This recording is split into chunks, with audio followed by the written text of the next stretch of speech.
Bonjour à tous, alors nous voilà pour le cours du Grand Rabbin d'Israël, le Rav Yitzhak Yosef Shlita. Ce cours a été donné exclusivement à la Yeshiva d'Aix-les-Bains, Baruch Hashem, et nous allons avec l'aide d'Hashem résumer le cours du Rav. Baruch Hashem, dans sa grande splendeur, il nous a fait un cours très élevé en niveau, et nous allons, Bezrat Hashem, autant faciliter, autant résumer le shiur pour que Bezrat Hashem, tout le monde soit attentif et puisse Bezrat Hashem ressortir avec quelque chose de très intéressant de ce shiur. Ce qui nous importe dans un shiur comme ça, c'est de voir ô combien la Torah, la halacha, est large, pure et aussi douce. Metukim et devash venofet soufim, comme c'est écrit.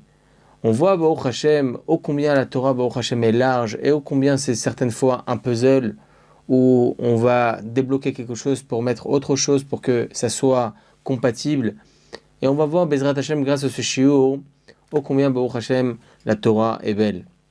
C'est un cours d'halacha, certes, c'est du din, c'est de la halacha, c'est du jugement, c'est quelque chose d'assez dur, mais quand bien même, on voit que dans cette dureté, il y a la rachmanout d'Akadosh Baruch Hu, la miséricorde d'Hashem, parce qu'il nous donne comme ça du miel, il nous donne comme ça de la douceur, même dans la halacha qui est difficile certaines fois à comprendre, il nous amène cette chose qui va nous permettre, Baruch Hashem, d'avoir une hitpa'alut, d'avoir quand même une certaine stupéfaction, un certain mérite, Baruch Hashem, de bien comprendre et de voir les choses, Baruch Hashem, de manière assez jolie. Alors Laura va parler spécifiquement autant de Hanouka, autant... Laura va parler autant de Hanouka, mais aussi de Ilchot Brachot. De ce point culminant dans Ilchot Hanouka va nous permettre, Bezrat Hashem, de développer le sujet, un sujet très important et très vaste, qui est de Safek Berachot, laquelle que Bezrat Hashem, je vais expliquer. Il y a écrit comme ça, dans le Rambam, Ilchot Hanouka Perek Gimel, Midivre Sofrim, Midé Rabbanan, donc d'ordre rabbinique, on a la misva d'allumer les nerot de Hanouka. Donc on comprend bien que Hanouka, qui a été institué par nos sages à l'époque du second Beth Amikdash, il s'agit bien d'une misva d'ordre rabbinique. Certes, ça ne change en aucun cas l'importance de cette misva, mais ça va changer sur certaines circonstances halachiques que Bezrat Hashem, on va parler par la suite. D'autres pensent que, étant donné qu'on doit remercier Hashem, que l'on doit raconter à nos enfants, nos petits-enfants, nos amis, etc., les miracles d'Akadosh Baruch Hu, c'est une misva de la Torah. Alors par extension, chaque miracle qu'il peut y avoir, que ce soit Purim, Hanouka ou n'importe, selon certains poskim, il s'agira d'une misva de la Torah. Donc selon certains, misva de Hanouka, c'est une misva de la Torah. Alach lemaase, Hanouka, c'est des Rabbanan. Quelle est la conséquence à l'arrêt de tout cela, mesdames et messieurs? Eh bien, c'est dans un safek. On va, Bezrat Hashem, dans notre cours, essayer d'élucider certaines notions à l'arrêt que l'on fait, Baruch Hashem, très souvent dans nos shiurim, et j'espère, Baruch Hashem, être bien compris. Et nous allons, encore une fois, dans notre shiur, essayer de rapporter quelques notions à l'arrêt assez intéressantes et importantes lorsque l'on tranche une halacha. Nous avons un klal, une généralité, une notion, qui vient nous apprendre Safek des Rabbanan la Kula, plus communément appelé sous le terme, lorsque nous avons un doute sur une misva d'ordre rabbinique, alors on sera plus souple. Je donne un exemple. Si une personne a un doute, si elle a fait telle ou telle misva, est-ce que j'ai fait cette misva ou pas? C'est une misva d'ordre rabbinique. Est-ce que je dois refaire ou pas? Ça fait que des Rabbanan la Kula. T'as pas besoin de refaire. A contrario, lorsqu'il s'agira d'un Safek d'Oraita, lorsqu'il s'agira d'un doute sur une misva de la Torah, est-ce que j'ai fait, est-ce que j'ai pas fait, est-ce que, si je fais, je peux, transgresser l'interdit de la Torah? Ça s'appelle Safek d'Oraita. Lorsqu'il s'agit d'un doute sur une misva d'ordre de la Torah, la Khumra. Safek d'Oraita, la Khumra, on sera plus strict et on devra être plus marmir selon la circonstance. Ou bien ne pas faire, ou bien faire selon la misva que c'est. Si c'est une misva positive, alors être marmir et accomplir la misva quand bien même dans le doute. Si c'est une misva négative, faire attention de ne pas, Chazé Shalom, rentrer dans un safek et faire l'interdit, chas v'shalom, dans Safek interdit du moins. Ça s'appelle Safek d'Oraita la Khumra. Dans notre cas de figure à nous de Hanouka, si, comme on a tranché la halacha, il s'agit d'une mitzvah d'Erabanan, si par exemple la personne a un doute, elle a mis les bougies, au Hashem, elle a mis l'huile, elle a allumé, elle a fait la mitzvah, elle est sortie, 10 minutes plus tard elle revient, elle voit que les bougies sont éteintes. Est-ce qu'elle va se dire, attends, est-ce que j'ai mis assez d'huile ou pas? Je ne sais pas. Est-ce que j'ai mis assez d'huile dans ma Hanoukia ou bien j'ai pas mis assez d'huile?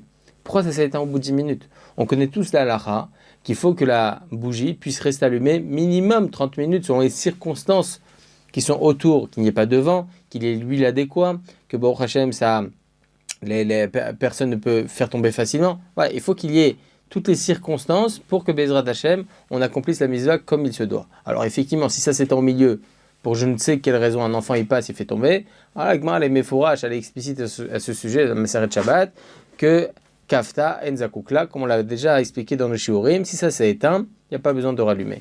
Mais attention, il faut qu'il y ait les circonstances pour que la mitzvah soit accomplie en bonne et due forme, qu'il y ait toutes les possibilités pour que cette bougie reste allumée 30 minutes. Si je reviens au bout de 10 minutes, je vois que les bougies sont éteintes. Est-ce qu'il y avait assez? Est-ce que j'ai mis assez d'huile ou j'ai pas mis assez d'huile? Je ne sais pas. Par exemple, j'ai allumé, au bout de 10 minutes, je reviens, je vois que les bougies ne sont plus là-bas. Pourquoi? Qu'est-ce qui se passe? Alors je demande à mon époux, je lui dis, ils sont où les bougies? Et il dit, elles se sont éteintes, j'ai tout jeté. Attends, si elles se sont éteintes, comment ça se passe? Est-qu'il y avait assez d'huile? Est-ce que tu as vu qu'il y avait assez d'huile? Etc., etc. On lui pose plein de questions, mais elle ne sait pas répondre, bien évidemment. Alors comment on fait? Est-ce qu'on est quitte de la mitzvah ou pas? Eh bien, ça fait que des rabbanan al kula. En cas de doute sur une mitzvah d'ordre rabbinique, on sera beaucoup plus souple et on ne sera pas obligé de réallumer. Si la personne avait être marmera, kol hakavod, bechavod, allume, mais attention, sans bracha, sans beracha. Pourquoi? Safek berachot laquelle. Voilà une nouvelle notion. En cas de doute sur une bénédiction, on sera dans l'interdit d'être marmir. Interdit. On n'a pas le droit de dire la bracha en cas de doute. Il a fait mieux. Donc la personne pourra allumer, mais sans beracha. Il y a une bracha qui est différente de tous. Il y a écrit dans la Torah, ve'achalta ve'savata uverachta. Tu mangeras, tu te rassasieras et tu béniras. On parle de quoi? Le verset préalablement, il nous parle du pain. Donc de là, Maseret Brachot nous apprend que lorsque l'on mange du pain, on doit faire obligatoirement, selon la Torah, une mitzvah de la Torah, c'est rapporté dans le verset, si tu t'es rassasié, uverachta, tu devras faire la bracha. Si je ne me suis pas rassasié, j'ai mangé une quantité adéquate de 27 grammes minimum, mais je ne suis pas rassasié, Birkat Hamazon, on sera obligé de le faire évidemment, mais midera banane. Si maintenant je suis rassasié, Baruch Hashem, j'ai mangé la quantité adéquate pour le Birkat Hamazon mideoraita, il y a tout ce qu'il faut, alors là le Birkat Hamazon il est de la Torah. De la Torah. C'est la seule bracha, comme nous apprend le Rambam dans l'Ilchot Berachot et le Shulchan Aruch Siman Kuf Pedalet Seif 4. Ok, Siman 184 CF 4, ainsi que le Siman 209 Halakha 3. Donc, comme ça on tranche Halakha Birkat Hamazon, c'est la seule bracha qui est de la Torah. Si la personne elle a un doute si elle a fait ou pas Birkat Hamazon, Ma'adin, quelle est la halakha? Alors nous, selon les principes qu'on a rapportés au préalable, ça fait que Deoraita, la Khumra, en cas de doute sur une mitzvah de la Torah, qui en l'occurrence il s'agit d'une mitzvah positive de V'achalta v'savata uberachta, c'est une mitzvah positive. Ça fait que Doraita la Khumra, je suis obligé d'être marmia. Je suis obligé de refaire le Birkat Hamazon. Entre parenthèses, le Birkat Hamazon qu'on doit refaire en cas de doute, c'est uniquement les 3 premières brachot et pas la 4e. Parce que la 4e, c'est d'Erban. Rabbi Akiva Eger, Siman 35. Il pose une sheila pertinente, une question très pertinente. Il dit, je suis d'accord avec toi que lors d'un safek, sur une mitzvah, j'ai un doute si j'ai accompli ou pas la mitzvah, en l'occurrence ici, Birkat Hamazon, une mitzvah positive, alors je dois être marmé et refaire. Mais que fais-tu de l'interdit de la Torah qui s'allie à ce safek-là, qui est l'otissa et Shem Hashem Lashav? En cas de doute sur une beracha, pardon, pas en cas de doute, l'otissa et Shem Hashem Lashav, tu ne prononceras pas le nom d'Hashem en vain. Il s'agit là d'un interdit négatif de la Torah. Tu ne prononceras pas le nom d'Hashem en vain. Nachon? Donc, j'ai un doute si j'ai fait ou pas une bracha. à quoi me sert-il ce Safek d'Oraita la Khumra si en fin de compte j'ai un autre Safek d'Oraita la Khumra? Je m'explique. Nous avons un doute si j'ai fait ou pas Birkat Amazon. Alors on me dit Safek d'Oraita la Khumra, en cas de doute sur une misva, si tu l'as faite ou pas, s'il s'agit du misva de la Torah, alors soit Mahmir, fais-la. Mais là il s'agit d'une misva positive. Donc je dois la faire. Birkat Amazon, je dois refaire. Safek d'Oraita la Khumra. Mais j'ai un autre Safek d'Oraita la Khumra qui s'allie à cela. C'est quoi? L'autre, si c'est Shem Hashem Hashav, qui te dit que tu l'as pas fait, peut-être que tu l'as déjà fait de Birkat Amazon, et là tu vas prononcer le nom d'Hachem en vain. Safek d'Oraita la Khumra, là aussi, ne soit pas Mahmir. Interdit, là c'est une misva Klota, une misva négative, de prononcer le nom d'Hachem en vain. Alors sur ça, il y a une marloquette, mesdames et messieurs, c'est important de tout dire pour que Bezrat Hashem, les choses soient claires et que toute la halacha soit complète. Bezrat Hashem Idbarach. Tosfot, Maseret Brachot, Daf 33a. Le Rosh, chapitre 3 du traité Brachot, nous apprennent les deux. Que lorsque la Gemara nous dit, la Torah nous dit, que l'Otissa et Shem Hashem Hashav, c'est uniquement lorsque je fais un serment en vain, avec le nom d'Hachem, etc. Mais pour une Beracha, lorsque je dis une Bracha en vain, il ne s'agit pas d'un interdit de la Torah. Il ne s'agira pas d'un interdit de la Torah, il s'agira uniquement, entre guillemets, uniquement d'un interdit des Rabbanan. Pourquoi? Parce que j'ai dit Baruch Ata Hashem. J'ai béni Hashem en fin de compte. Certes, c'était pas nécessaire. Il fallait pas le faire, etc. C'est en plus. Mais j'ai béni Hashem en fin de compte. Donc, selon Tosafot et le Rosh, une bracha en vain, c'est une bénédiction, une interdiction d'ordre rabbinique. Ça, c'est l'opinion de Tosafot et du Rosh. Donc, selon la question de Rabbi Akiva Eger, tout est répondu. Tout est répondu selon l'opinion de Tosafot et du Rosh. Pourquoi? Parce qu'on met bien évidemment en évidence la mitzvah positive de Va'achalta ve'savato berachta, et on laisse de côté évidemment l'interdit des Rabbanan de ne pas dire le nom d'Hachem en vain par une bénédiction.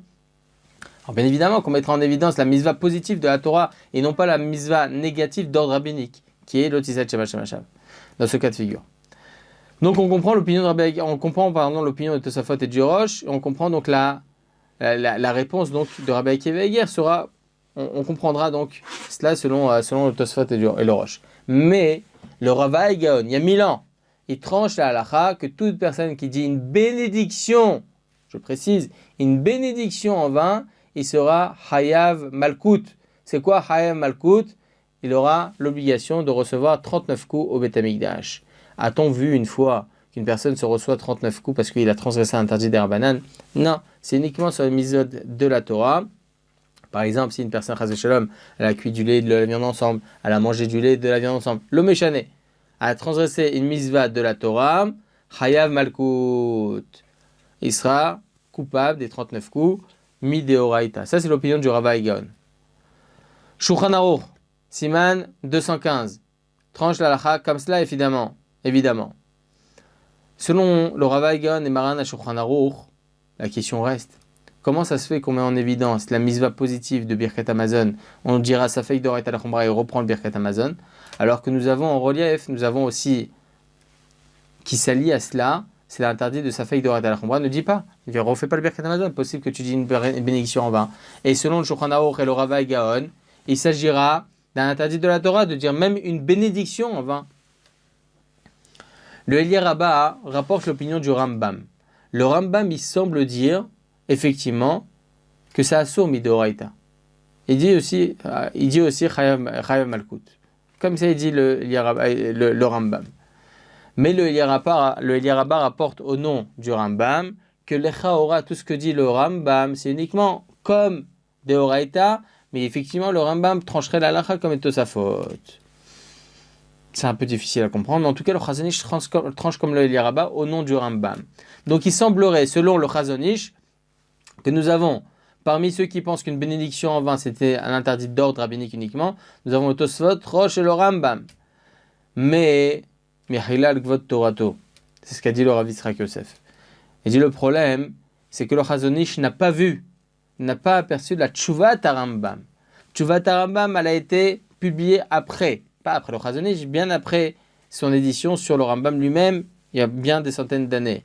Le Tshuvat Rambam, il écrit là-bas au sujet, vous savez qu'à Purim, dans toutes les villes en dehors d'Israël, la majorité des villes en Israël, On lit le 14 Adar. Très bien, le 14 Adar. Mais nous avons des villes auxquelles il y a un doute. Est-ce que c'est le 14 Adar ou le 15 Adar comme Jérusalem? C'est quoi ces villes-là? On doit lire le 15 Adar. Ce sont des villes qui ont été conquises par Yehoshua bin Nun. Donc ces villes-là, on doit lire le 15 au même titre que Yerushalayim. Dans ce cas de figure, lorsqu'on a un doute si c'est une ville qui a été conquise ou pas, Halakha Lemaaseh, il semble que l'on doit lire que le 14. Selon le dit, on devrait lire que le 14. Comme ça, il tranche la majorité des poskim, comme ça, il tranche le Yerushalmi. Mais le Rambam, dans le Tshuvat Rambam, justement, il rapporte là-bas, Siman Kufhe, Siman 105 dans le Tshuvat Rambam, il dit là-bas, non, il faut lire les deux. Le 14 et le 15 dans le doute. Il a fait. Et il dit là-bas, il fait la bracha par contre que le 14. Alors ils lui ont posé la question dans cette même Tshuva. Ils ont dit que Voda Rambam, on ne comprend pas.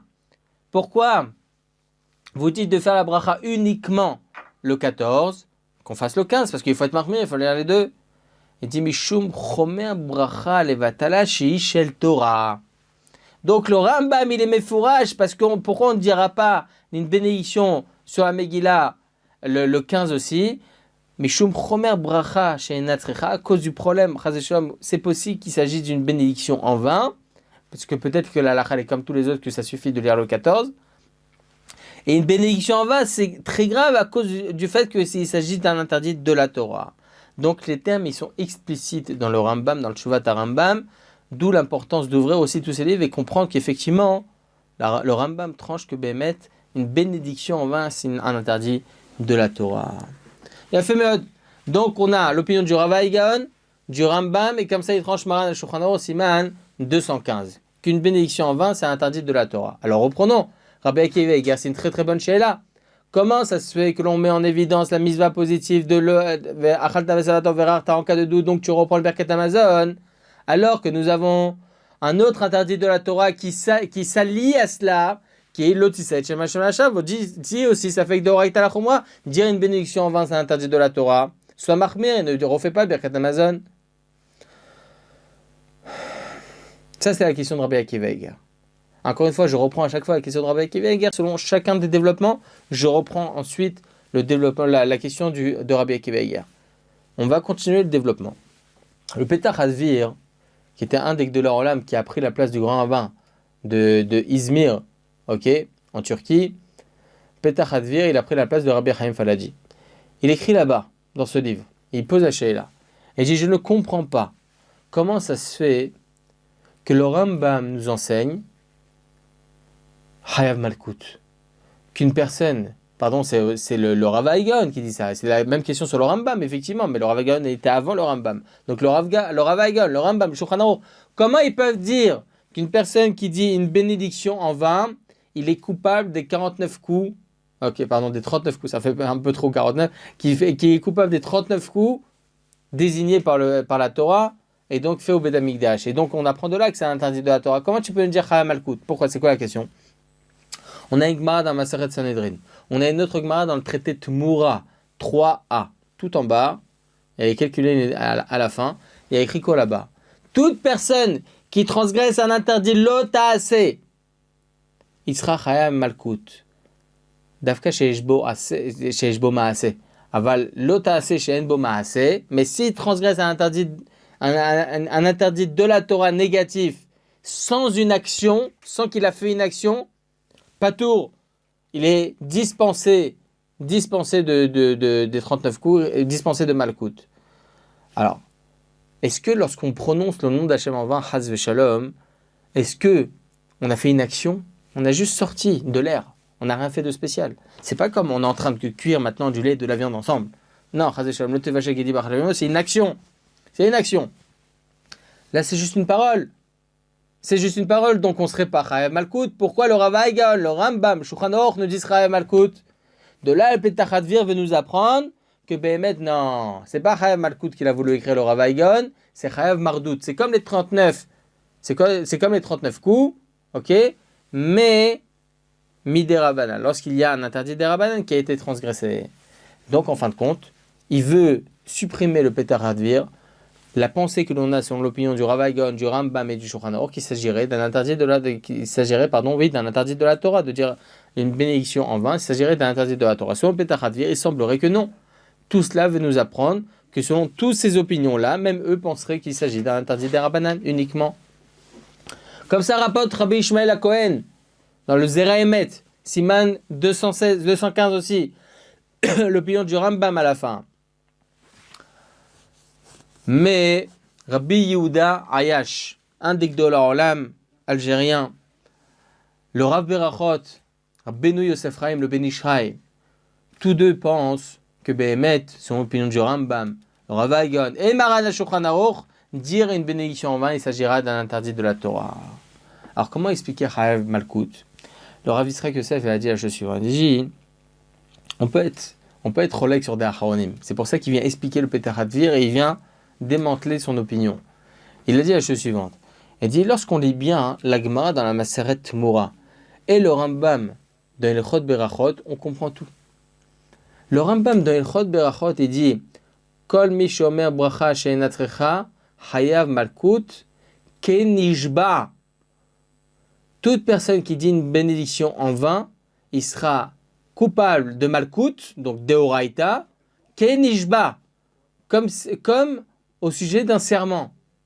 Pourquoi le Rambam vient ici assimiler deux interdits distincts complètement, dire une bénédiction en vain, dire le nom d'Hachem en vain et faire un serment en vain? Quel rapport? Lorsqu'on lit bien la Gemara dans la Masechet Moura, Gimel Amud Aleph, on comprend bien. La Gemara dans la Masechet Moura vient nous apprendre Kol mi she'over lo ta'aseh be'asiya chaya malkut. Ve imen bo ma'aseh patour chutz minishba. Et deux autres. Quand est-ce que on dit qu'une personne qui ne fait pas une action sur un interdit de la Torah négatif, s'il ne fait pas d'action, il sera dispensé de malkout? C'est pour toutes les mitzvot lo ta'aseh. Sauf nishba et deux autres, je me souviens plus lesquels. Sauf pour une personne qui fait un serment. Là aussi, il ne fait aucune action. Mais il fait un serment en vain, chaya malkout.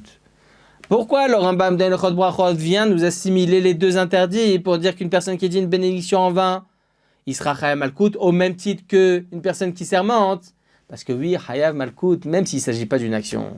Donc on comprend bien, c'est pas Shout Beyoter, que l'opinion du Rambam, dire une bénédiction en vain, c'est un interdit de la Torah. Maintenant qu'on a bien compris le sujet, on a bien peaufiné tout ce qu'il faut, on a bien compris que selon Rabbi Yehuda Ayash, le Rav Berachot, etc., que selon l'opinion du Rav Agon, le Rambam, le Shulchan Aruch, dire une bénédiction en vain, il s'agit d'un interdit de la Torah. Alors la question de Rabbi Akiva Eiger revient. Et à chaque fois, c'est pour ça que je vous fais un développement et ensuite je reprends encore une fois la question de Rabbi Akiva Eiger. Pourquoi tu nous mets en évidence la mitzvah positive de V'achalta v'savata uberachta? Donc en cas de doute sur un Birkat Hamazon, tu es obligé de refaire parce que tu ne sais pas, peut-être que tu ne vas pas accomplir après la mitzvah positive de uberachta, de faire la Birkat Hamazon. Mais tu mets de côté un safek de Oraïta al-Khumra, peut-être tu vas dire une bénédiction en vain. Alors ne fais pas de Birkat Hamazon. Et on va encore approfondir la question et encore mettre encore plus d'huile sur le feu sur cette question. On a une Gemara dans le traité Rosh Hashanah, 28a. Vous savez, on lit tous les corbanotes, c'est très important. Les corbanotes le matin, on les lit tous. Et là-bas, on voit dans les corbanotes, au Misbéach, nous avions, le Misbéach était comme ça, rectangulaire. Chacun venait avec son petit agneau, son petit mouton, etc., la vache, n'importe le méchané, chacun son corban, pour expier ses fautes. Et le matin, le petit agneau qui arrive avec monsieur X, ok, il dit voilà, Kadosh Baruch Hu, je suis désolé, j'ai fait une avéra, il met ses deux mains sur la bête. Si ça tenait que à Kadosh Baruch Hu, comme ça c'est écrit dans le Midrash, c'est Katecha, Karen, Mishpatecha, Teom Rabba, Adam ou Behema, Toshia Hashem. Si ça tenait que à Kadosh Baruch Hu, il n'aurait même pas voulu qu'il y ait un sacrifice, rien, mais la Torah a exigé qu'il y ait un sacrifice pour expier la faute d'un homme. C'est comme ça. À l'époque du Beth Amikdash, pas aujourd'hui, évidemment. Aujourd'hui, il faut, Baruch Hashem, faire Teshuvah, les tfilot et tout ce qu'il faut et l'étude de Torah. C'est tout. Et à fait mode. Donc, ce monsieur X arrive au Beth Amikdash avec son petit agneau, voilà, expier telle et telle faute ou faire telle et telle korban pour telle et telle raison. Très bien. Il mettait ses mains sur le korban, la shrita, et ensuite le Kohen, il prenait une petite seringue, une petite fiole comme ça, et il mettait du sang à l'intérieur. Et ensuite, il y avait la mitzvah de aspersion. Lorsque il y a un korban, il y a deux façons d'asperger. Tout autour du misbéar, qui était rectangulaire, il y avait comme des sillons collés au muret, ok, là où le Kohen aspergeait le sang. Et de ces sillons, il aspergeait là-bas le sang. Ou bien au nord-ouest, ou bien au sud-ouest. Ok? Ou bien les deux. C'est ce qu'on appelle dans les korbanot, shtaim shehem arba, ou echad shehem shtaim. Ou bien 2 aspersions, ou bien une aspersion. Maintenant, Baruch Hashem, il y a une queue phénoménale au Beth Amikdash. Ils n'ont pas pris leur ticket de la poste, ok? Numéro 189, hop, suivant. Il arrive comme ça, encore un autre korban. Le Kohen, il n'a pas le temps d'asperger le misbéar pour chacun des korban. Il fait des petites fioles. Et à la fin, il asperge selon la fiole qui est désignée selon le korban. Donc, qu'est-ce qu'il fait, pour ne pas se tromper, bien évidemment? Sur une fiole, il écrit selon le korban, il écrit, voilà, celui-ci, c'est 2 aspersions, celui-ci, c'est une aspersion, celui-ci, c'est 2 aspersions, celui-ci, c'est encore une autre aspersion, celui-ci, c'est encore une autre aspersion. Donc, il écrit chaque korban à une fiole pour savoir combien d'aspersions pour chaque fiole. Une petite étiquette. Et là, il y a un enfant qui passe, un petit gosse. Qu'est-ce qu'il fait? Il compile maintenant toutes les madbécotes et tout ça, toutes les étiquettes, toutes les images. Et il voit des petites madbécotes sur les petites fioles. Qu'est-ce qu'il fait? Il les enlève tous. Il n'a pas vu le Kohen. C'était un petit voyou qui passait par là, un petit genou, un petit gosse. Hop, il prend tous. Il les prend tous. Et là, le Kohen, il vient. Ah, qu'est-ce que je fais? Je sais pas, telle fiole, ça correspond à combien d'aspersions? Telle fiole, ça correspond à combien d'aspersions? Combien je fais? J'ai pas le droit, c'est une mitzvah de la Torah d'asperger. Une mitzvah de la Torah. Donc maintenant, dans le doute, c'est préférable que je fasse 2 aspersions, dans le doute, ou bien une seule aspersion. La Gemara se pose la Sheila. La Gemara nous apprend qu'on a 2 interdits de la Torah. Ou bien Bal Tosif, ou bien Bal Tigra. C'est quoi Bal Tosif? On n'a pas le droit de rajouter sur un misot. Si par exemple c'est une seule aspersion, tu n'as pas le droit d'en faire 2. Chaz v'shalom, c'est Bal Tosif. Et Bal Tigra, c'est quoi? Si tu devais faire 2 aspersions, tu n'en fais qu'une, c'est Bal Tigra, tu as amendri la mitzvah. Donc on est entre les deux, qu'est-ce qu'on fait? La Gemara doit nous dire, il est préférable de faire qu'une seule aspersion. Peut-être que l'on va transgresser l'interdit de Bal Tigra, amendrer la mitzvah, mais je vais amendrer la mitzvah sans faire aucune action. Je ne fais rien. C'est ce qu'on appelle, plus communément appelé dans la halacha, shev al ta'aseh. Il est préférable de shev al ta'aseh, de ne rien faire, même si en fin de compte c'est possible que je transgresse l'interdit de Bal Tigra, plutôt que de mes mains, j'y vais et j'en fais 2 dans le doute, et c'est possible que chaz v'shalom, de mes propres mains, koum ve'aseh, je fais l'action de faire Bal Tosif, de rajouter alors qu'il fallait faire qu'une. Comme ça tranche la Gemara. Selon, encore une fois, ce développement dans la Maseret Rosh Hashanah, ça amplifie la question de Rabbi Akiva Eiger. Tu as 2 interdits de la Torah. Ou bien, faire une mitzvah positive dans le doute, tu refais le Birkat Hamazon parce que tu ne sais pas si tu as fait ou pas, tu as accompli la mitzvah positive. Ou bien, tu ne recommences pas le Birkat Hamazon dans le doute que peut-être, chaz v'shalom, tu transgresses un interdit de la Torah de dire le nom d'Hachem en vain. Qu'est-ce que tu fais? Selon ce que dit la Maseret Rosh Hashanah, on comprendrait Sheval Tassadif, c'est mieux de rien faire. Ah, mais je veux peut-être transgresser la mitzvah, peut-être que je ne veux pas accomplir la mitzvah positive de Birkat Hamazon. C'est pas grave, mais c'est Sheval Tassé, c'est mieux de rien faire. Plutôt que de faire une action de l'Otisay Tchemachal dans le doute. Donc la question de Rabbi Akiva Eiger, elle est amplifiée 10 fois plus. Selon cette Gemara dans le traité Rosh Hashanah. Est-ce qu'on peut être Rolek sur la Gemara, Maseret Rosh Hashanah? Alors il y a un très grand développement dessus, mais je voulais vraiment faire court pour que Bezrat Hashem, les choses soient encore plus comprises. On a compris Baruch Hashem tous les développements jusqu'à maintenant. On a compris la question de Rabbi Akiva Eiger de manière, je pense, exponentielle. Et Bezrat Hashem Barach, maintenant on va essayer d'y répondre. On a un klal dans la halacha que assez dochel ota assez. Une mitzvah positive, ok, démantèle, en fin de compte, ça repousse une mitzvah négative. Donc ici on a Birkat Hamazon et on a l'Otisay Shem Hashem Lashav. Tu ne prononceras pas le nom d'Hashem avant. Lechaora, Birkat Hamazon devance et laisse tomber la mitzvah négative de l'Otisay Shem Hashem Lashav. Mais non, c'est pas évident. Pourquoi? Parce qu'il y a une marloquette dans les poskim. Est-ce que lorsqu'il y a un safek mitzvah tassé, est-ce qu'on est doré un safek lota assez? Lorsqu'on a un doute sur une mitzvah positive, peut-être qu'on a déjà fait la mitzvah. Est-ce que là, vraiment, il a un assez grand pouvoir, ok, cette mitzvah tassé, de démanteler, de repousser la mitzvah lota assez? C'est une sheila dans les poskim. Ah, Gemara, dans le traité Yebamot, rapporte plusieurs sujets. Et le livre Chef Shama Atata nous rapporte 2 points intéressants. Il dit là-bas par rapport à un Sham Taloui. C'est quoi? C'est un korban qu'on devait rapporter. Non, on ne sait pas. On a un safek. Est-ce qu'on doit rapporter, pas rapporter? Alors qu'est-ce qu'on lui dit? Soit Mahmir rapporte. Mais c'est un Sham Taloui. Soit Mahmir rapporte un korban à Sham Taloui. Donc on voit de là que lorsqu'il s'agit d'un safek de Horaïta, il faut être Mahmir. Et c'est la Torah qui te demande d'être Mahmir. La Torah te demande, sois Mahmir et rapporte ce korban. Dans Mamzer, si il y a un jeune homme, ok? Un jeune homme, il naît d'une relation qui est interdite. Mamzer lo yavo bikal Hashem.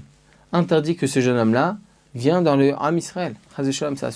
Mais si on a un safek Mamzer, on ne sait pas si ce jeune homme il est Mamzer, ou cette jeune fille est Mamzeret. Qu'est-ce qu'on fait? Safek, on dit Safek des Rabbanan. Là-bas, c'est Chachamim qui ont interdit.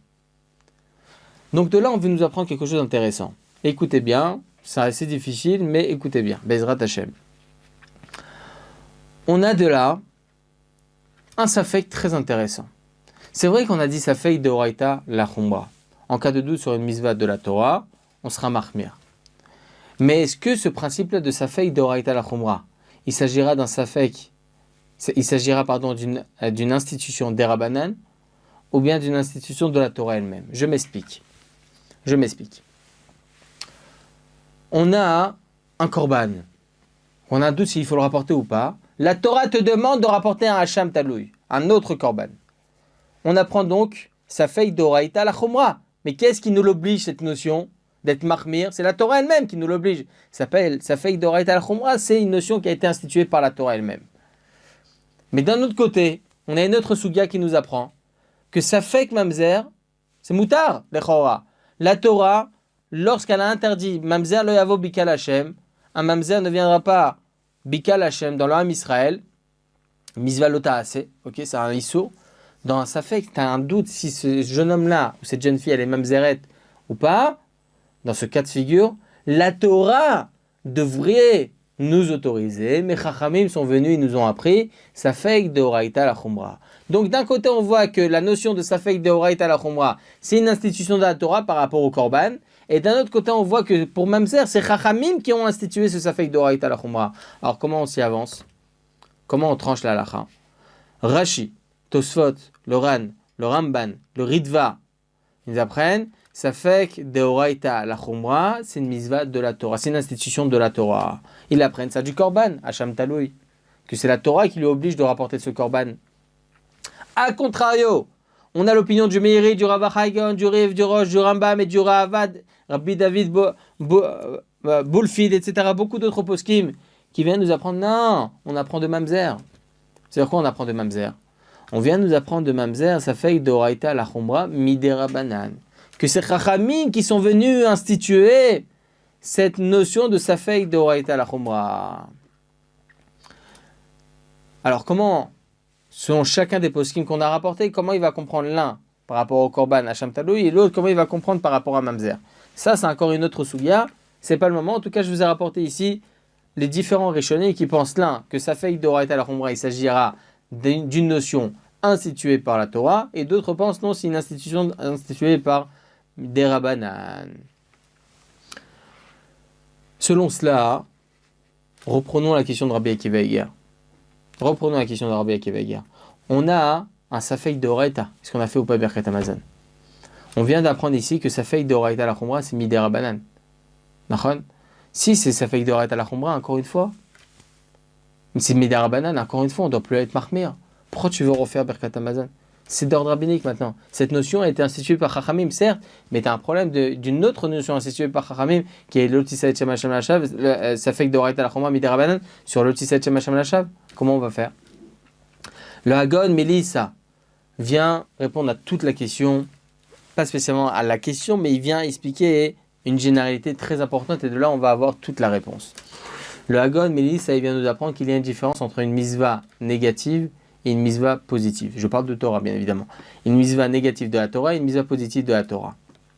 Si une personne elle a un doute sur la cacheroute, par exemple, d'un aliment, elle ne sait pas si cette cacheroute maintenant c'est une bonne cacheroute, ou bien elle fait partie d'une cacheroute de tsoar, par exemple, qui est pourrie. Dans ce cas de figure, qu'est-ce qu'on va faire? Est-ce qu'on doit être marmère ou pas? Qu'est-ce qu'elle nous dit la notion? Ça fait doit arrêter à la khumra, tu dois être marmère. Mais là, il vient nous apprendre, le Gaon Melissa, que ça fait doit arrêter à la khumra, là-bas c'est midera banane. Pourquoi? Parce que c'est une mitzvah négative. C'est une mitzvah négative. Et alors, d'où tu apprends ça? C'est midera banane? De Mamzer.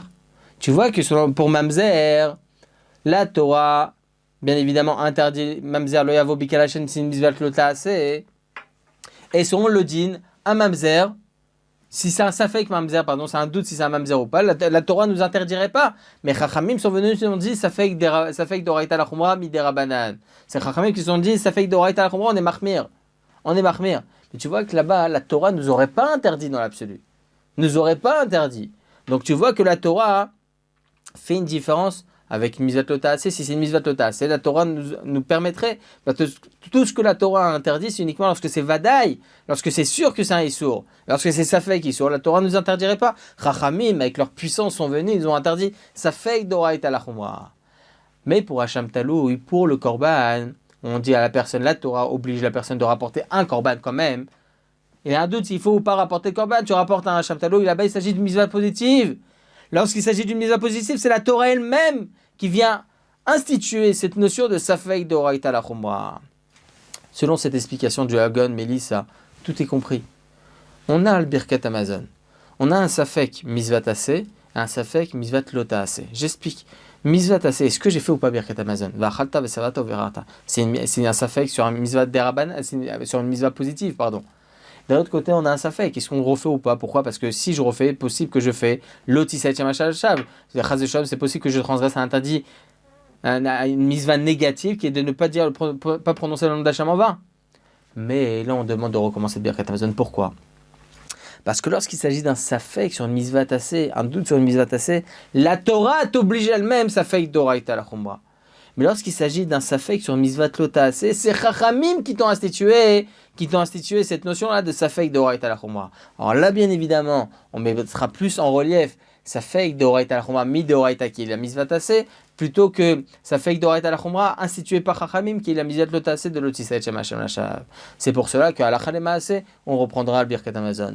En espérant, Baruch Hashem, avoir été compris, Baruch Adonai Le'olam, Amen ve Amen.